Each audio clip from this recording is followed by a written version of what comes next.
Right, let me hit you with it straight away because the week of 1st to 5th December kicks off with a shock that's genuinely hard to watch. Todd Grimshaw finally reaches breaking point and tells Theo he's leaving, and Theo completely loses it. He starts hitting himself in front of Todd like he's desperate to twist the situation back in his favour. It's one of those scenes where you just sit there thinking, yeah, this has gone way too far now. Anyone who's had a bad feeling about Theo, this is the week your instincts get proved right. And trust me, that's only the start. I've got 6 big spoilers for you this weekend. Every single one adds another layer of chaos on the cobbles. Now here's what matters. Debbie Webster drops a truth bomb in the middle of her big event. So we start the week with something emotional rather than dramatic, but it lands just as heavily. Debbie's been buzzing and panicking about this Women in Business conference she's hosting. Fans might remember she's always tried to keep everything polished on the surface, even when life underneath has been wobbling for her. And this event is supposed to be her big moment to prove she's still got it. She's backstage, nerves all over the place, trying to trust the notes she's prepped, trying to hype herself up. Carl's there telling her she's fine, just breathe, just read what she's already written. Simple, right? But the second she steps out, everything unravels. She forgets the password on her tablet, the notes won't open, and you can almost feel her panic rising through the screen. She stands there staring at all these people waiting for her to speak, and instead of fumbling her way through, she decides to say exactly what's been weighing on her for weeks. She opens up about her dementia diagnosis.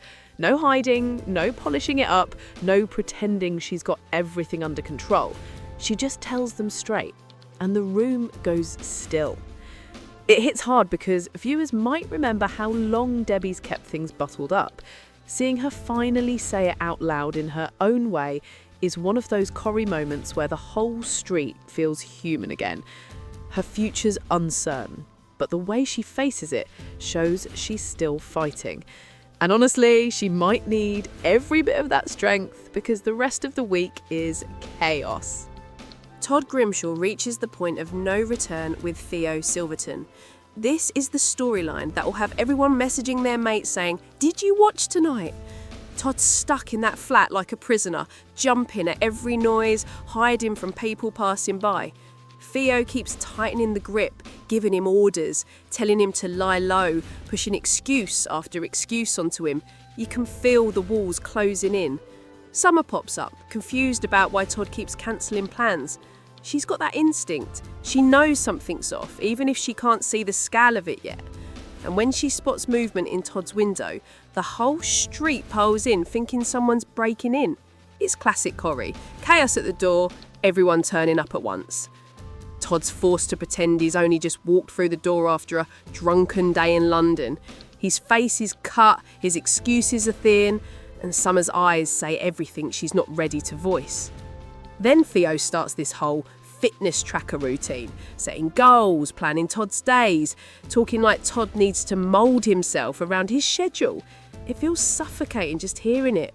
Christina senses something's wrong. She offers him a cuppa, and you can see Todd's mask slipping. There's a moment where it feels like he might actually talk. And then things spiral again.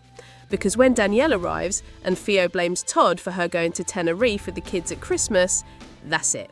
Todd's done. He snaps. He says he's leaving. And Theo absolutely loses control. That chilling moment where he starts slapping himself is going to stick with viewers. It's manipulative, disturbing, and shows exactly why Todd needs to get out. This could really shake things up because Todd's next move decides everything. 3. Shona starts digging into Roy's mysterious letters. Meanwhile, in the cafe, the atmosphere's strange in a much quieter way. Roy's been on edge ever since that letter came through. Nina notices it, Shona notices it, and honestly, viewers will spot it straight away. Roy never hides emotion unless he has to, so the fact he's visibly rattled says a lot.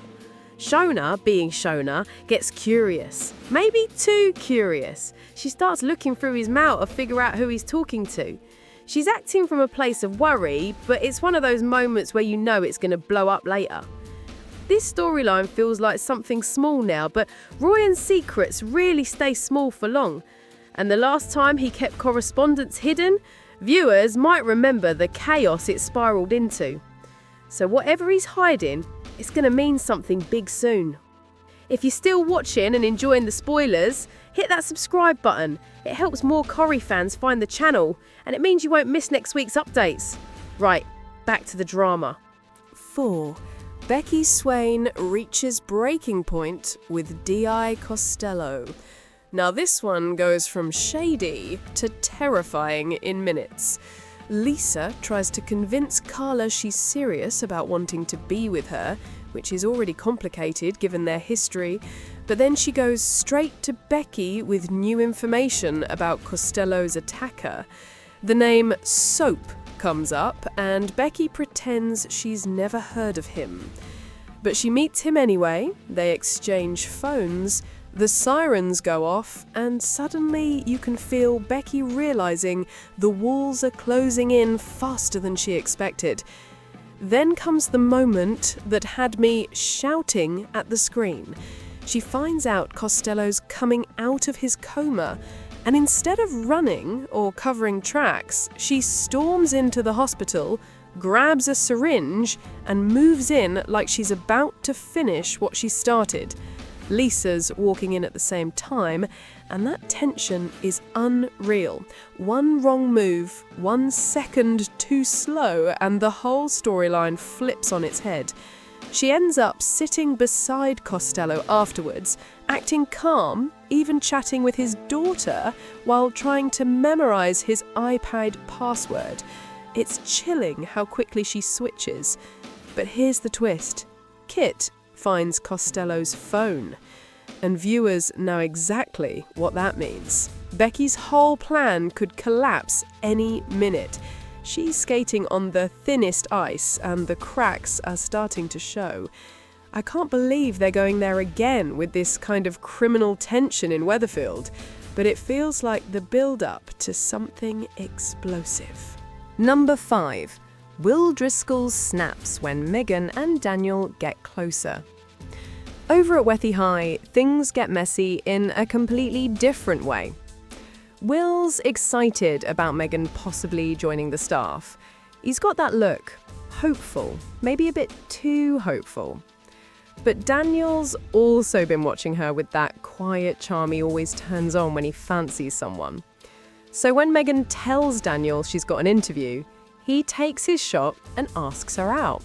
And she says yes. You can almost see Will's stomach drop. Then Liam asks him about having a girlfriend back in Hull, and he reacts like someone poked a bruise. The tension builds, they nearly get into it, and Maria has to step in before it swings into an actual punch-up. And just when Will thinks it can't get worse, Megan gets the job. Daniel kisses her right there in the Rovers. Not a subtle kiss either. One of those moments where two people forget the entire pub is watching. Will sees everything. No hiding it, no pretending it doesn't hurt. He's crushed. And something about his face suggests he's not letting this go quietly. This could really shake things up, especially with how fragile things already are at the school. Number 6. Dee-Dee Bailey chooses a new path. And finally, we come to the storyline that feels gentle at first, but lands with a heavy heart. Dee-Dee's been trying to juggle work, life, and her relationship with Ollie, and you can tell she's stretched thin. When he tries to make Christmas plans, she hesitates. Not out of coldness, but out of that quiet dread you get when you know something isn't working, but you're scared to say it. Eventually, she decides she can't keep stringing things along. She lets Ollie know it's over, and it hits him like a punch to the chest. Maggie picks up on it and tries to talk to her, but Dee-Dee shares something big with Alia. Something that makes it clear this isn't just about not wanting holiday plans, it's about where her life's heading.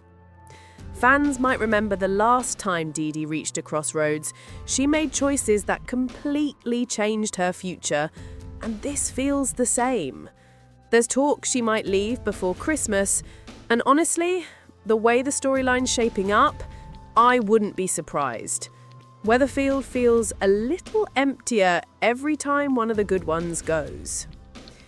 And that's the full week. A mix of emotional gut punches, messy relationships, shocking behaviour, and the kind of dark tension Corrie does best when everything starts cracking at the same time. If you enjoyed hanging out and chatting through these spoilers, make sure you hit like, drop a comment telling me which storyline you're most stressed about, and subscribe so you don't miss the next update. Your support keeps the channel going, and it helps more fans jump in with their own theories. See you in the next one, and trust me, next week gets even wilder.